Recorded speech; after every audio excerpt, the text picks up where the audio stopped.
ရှင်မြစ်စကူရောက်နေတဲ့နေရာကတော့ Summer 1 MRT နားမှာရှိတဲ့ Summer 1 Hot Spring Park လေးပဲဖြစ်ပါတယ်ရှင်။ဒီနေ့သွားမှာကတော့ Summer 1ရေပူစမ်းသွားမှာဖြစ်ပါတယ်ရှင်။အခုအနည်းဆုံး MRT ကတော့ Summer 1 MRT မှာဖြစ်ပါတယ်ရှင်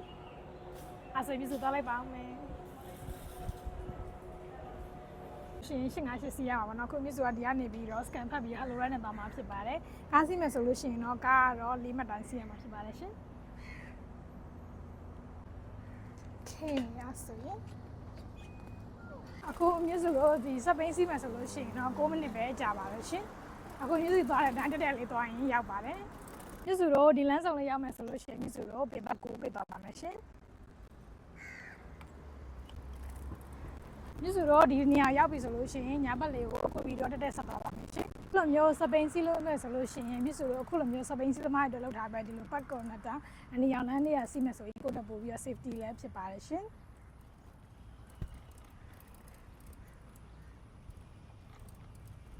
မြစ်စွာတို့ဒီလမ်းလေးဆက်သွားပြီဒီလမ်းလေးဆော့ရင်တော့ဆောက်လို့ရပါဝါနာမှာဝင်ရမှာဖြစ်ပါတယ်ရှင်။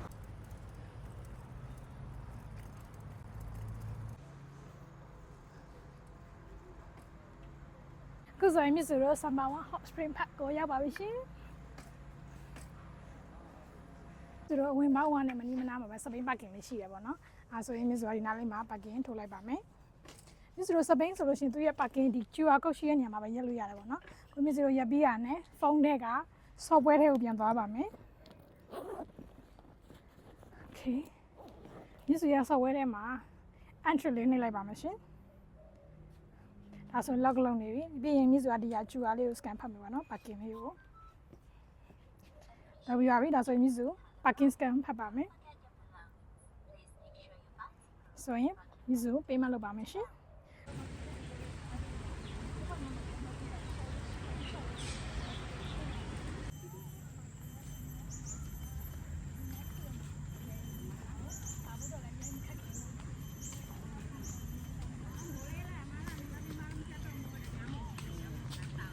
ဆိုရင်ဆိုရင်ဒီဇိုင်းနေရာလေးရောက်ပါပြီဆိုတော့ကြက်လေးကျုပ်စားလို့ကြက်လေးတက်ခဲ့ပါလေအဲ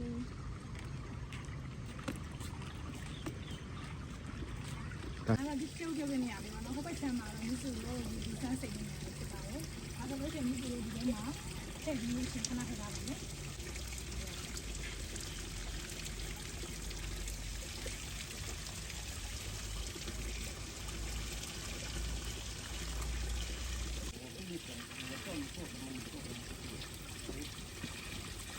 အဲ့ဒီနဲ့ထားတယ်နည်းနည်းလေးနည်းနည်းပူရပါတော့အဲ့တော့ကိုကတကယ်လို့ဘူးလေးပါလေးပါလာမယ်ဆိုရင်တော့ကောင်းပါတော့ဒီနေ့ကကျုပ်လည်းထည့်တာပြီးပါပြီဆိုရင်ဒီမှာခဏထားကြပါမယ်ပြီးရင်ခုနလေးမှာခဏပတ်ထိုင်ပြီးတော့နိုင်လိုက်ပါဦး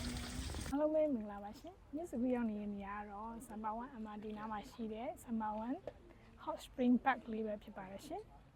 ဒီမှာကတော့မြစ်စုတို့ရေပူစမ်းတဲ့တဘာဝရေပူစမ်းဖြစ်ပြီးတော့ဒီမှာဆိုလို့ရှိရင်သူက level လိုက်လောက်ထားတယ်ပေါ့နော်ဒါကတော့ခြေရောက်စိန်တဲ့နေရာလေးပဲဖြစ်ပါတယ်ဒီရောက်မှလည်းဆင်းထိုင်လို့မရဘူးနော်သူကခြေရောက်လေးတိတက်မယ်ဆေးလို့ရတာဖြစ်ပါတယ်ရေပူစမ်းဆိုတဲ့အတိုင်းပဲတော်တော်လေးတော့နည်းနည်းလေးပူတယ်ပေါ့နော်ပူတဲ့ပြဒါပေမဲ့မြစ်စုတို့အကျော်ချင်ပြေတယ်ကျမကြီးလည်းကောင်းတယ်ပေါ့နော်အဲ့တော့ဒီနေရာမှာလာပြီးတော့ကိုက relax လေးလုပ်ပြီးတော့အကျော်ချင်ပြေးရပါတယ်ရှင်ဒီမှာဆိုလို့ရှိရင်သူဒီမှာဘာလို့ရမလဲဘာလို့လို့မရအောင်ဆိုရလည်းရေးထားတယ်ပေါ့နော်ဒီမှာမြစ်စုလို့6ရောက်လေးပဲဒီတက်ဆင်လို့ရပါတယ်ဒီထဲမှာလည်းပြေးလို့ရလို့မရဘူးထိုင်ချလို့လည်းမရဘူးပေါ့နော်ဒီမှာဆိုရင်ရေအစစ်စစ်ရှိရပေါ့နော်ပထမဆုံးပေါ်ဆုံးဆင်းဆိုလို့ရှိရင်80 degree centigrade ခုနမြစ်စုလို့ကြက်ဥတပြုတ်တဲ့အပူချိန်နဲ့တူပဲပေါ့နော်နောက်တစ်ခုသဆင်းရကြတော့သူက60 degree centigrade ရှိတယ်အဲ့ဒါဆိုလို့ရှိရင်ပိုပူသေးတယ်ဟိုမှာ45တစ်ဆင်းရ45ဒါအခုမြစ်စုလို့ဆင်းနေရတာလူခဏရင်အားလောင်းနေကိုသူတို့အပူချိန်ညှိတာပေးတာဖြစ်ပါတယ်ရှင်ပုံမှန်ဆိုရင်တော့တို့ဒီမှာကျူလောက်ရတယ်ပေါ့နော်ဒီမှာကတော့မြစ်စုလာတဲ့ချိန်ကလူမရှိရတဲ့တာကျူမလောက်ရတာပေါ့နော်သူကကျူလောက်တဲ့နေရာလေးတခြားလောက်ထားပေးတယ်အဲ့ဒါတကယ်လို့ကိုကပိတ်ရမှာ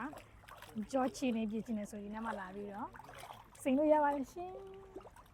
ဟိုဘက်နေရာလေးကတော့ခုနမြစ်စုကိုကြက်ဥပြုတ်တဲ့နေရာလေးပဲဖြစ်ပါတယ်ရှင်ဒီဘက်နေရာလေးကတော့မြစ်စုကိုခုနဝင်ခဲ့တဲ့အဝင်ဝါပေါက်ပါစုလို့စတဲ့ခါဆိုတော်တော်လေးပူပဲပေါ့နော်တော်တော်လေးမခံနိုင်လောက်ပူပါတယ်အခုထည့်ပြီးနည်းနည်းကြာလေးနေလို့ထိုင်လို့ဆင်ပြေဖြစ်သွားပါတယ်ရှင်ခုပြည့်စုံဒါလေးပြီးသွားလို့ဆိုလို့ရှိရင်တော့ကြက်ဥပြုတ်လေးတစ်ဆောင်ပါပဲကြက်ဥကတော့မြစ်စုလို့ရေပူစမ်းရတဲ့ရေနဲ့ပြုတ်ထားတာဖြစ်တဲ့အတွက် half boil အနေထားလေးတော့ရပါတယ်ရှင်ဟိုလိုမျိုးမြစ်စုလို့အကျက်အနေထားတော့မရခဲ့ဘူးပေါ့နော်အခုဒါဆိုဒါ half boil အနေထားလေးပါ ကျုပ်ကလည်းလက်ဆက်ပြီးတော့ဟုတ်ဒီရေပူစားရေနဲ့ပြုတ်ထားဖြစ်တဲ့အတွက်ကျုပ်လေးကတော့ဒီဟပ်ပွိုင်နေထားလေးနဲ့တော်တော်လေးစားကောင်းတယ်ပေါ့နော်မြစ်စုတို့လိုမျိုးဟပ်ပွိုင်ကြိုက်တဲ့လူတွေဆိုရင်တော့ကွက်တီပါပဲရှင်ရေပူစမ်းကိုလာဖို့အတွက်အကောင်းဆုံးချိန်ကတော့မြစ်စုတို့မနက်စောစောနဲ့ညနေပိုင်းပဲဖြစ်ပါတယ်ရှင်ဒီနေရာဝင်ကြီးတဲ့လောကမပေးရဘူးပေါ့နော်တကယ်လို့ကိုကနေကေဘက်လာပြစ်ခဲ့တယ်ဆိုရင်လည်းခုလိုမျိုးထီးလေးယူလာခဲ့ဝင်မိနေပေါ့နော်ဘာလို့လဲဆိုတော့ဒီနေရာမှာကအမိုးကလေးမရှိဘူးဒါပေမဲ့မြစ်စုတို့ခုနထိုင်တဲ့နေရာလေးမှာကျုပ်ဒီထိုင်စားတဲ့နေရာလေးမှာတော့တို့မိုးကလေးရှိရပေါ့နော်ဒီရေပူစမ်းရေကတဘာဝရေပူစမ်းဖြစ်ပြီးတော့ဒီကနေပြီးတော့မှတို့ကရေကိုတန့်စင်ပြီးတော့ဒီရေတက်မှုထုတ်လို့တဲ့အထိကိုလုတ်ခဲ့ပူတယ်ပေါ့နော်ဒါပေမဲ့နောက်ပိုင်းမှာတော့ဒီတဘာဝရေပူစမ်းကိုတဘာဝအတိုင်းထားပြီးတော့ပြည်သူတွေကိုဒါသုံးဆွဲဖို့တော့ဒီနေရာလေးမှာအခမဲ့ဝင်ကြီးနဲ့ထပ်ထားပေးတာပဲဖြစ်ပါတယ်ရှင်မြစ်စုတို့ဒီ line နဲ့လည်းကိုကရေပူစမ်းနာမှာ coffee တောက်ချင်တယ်ဆိုလို့ရှိရင်လည်း coffee တောက်ဖို့အတွက်ဒီမှာ coffee shop လေးလည်းရှိပါတယ်ရှင်အခုမြစ်စုရဲ့ဒီဗီဒီယိုကြည့်ရလူတွေထဲမှာလည်းကိုရဲ့ပိတ်ရက်လေးမှာကိုကချင်းရခဲ့လို့ရှိရင်ဒီနေရာလေးကိုသွားပြီးတော့ဟင်းလေးလေးလုပ်ကြည့်ကြဖို့အတွက်မြစ်စုကတိုက်တွန်းလိုက်ပါတယ်ရှင်နောက်ဗီဒီယိုမှာပြန်နေကြမယ်နော်အားလုံးပဲတတားပါ